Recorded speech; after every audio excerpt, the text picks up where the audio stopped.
If you're no longer getting stronger in the gym, it's because your form sucks. Technique is the ceiling to your strength and the amount of muscle that you can put on. The worse your technique, the lower the ceiling.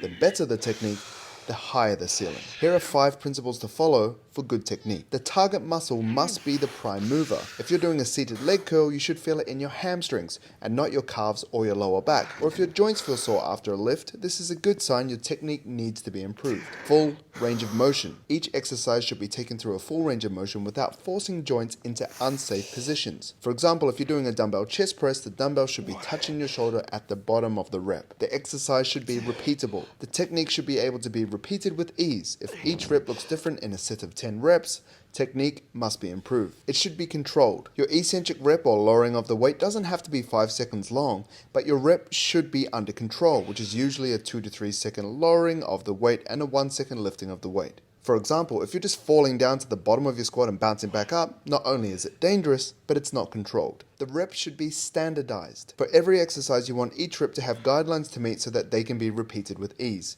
For example, push-ups, your nose or chest should touch the ground for the rep to count. For the bench press, the bar should touch your chest. For a chin-up, your arm should be straight at the bottom and your chin should rise above the bar. You have to hit the standard of that exercise for the rep to count, which makes tracking progressive overload much easier and takes away the gray area if you're actually getting strong or just kidding yourself.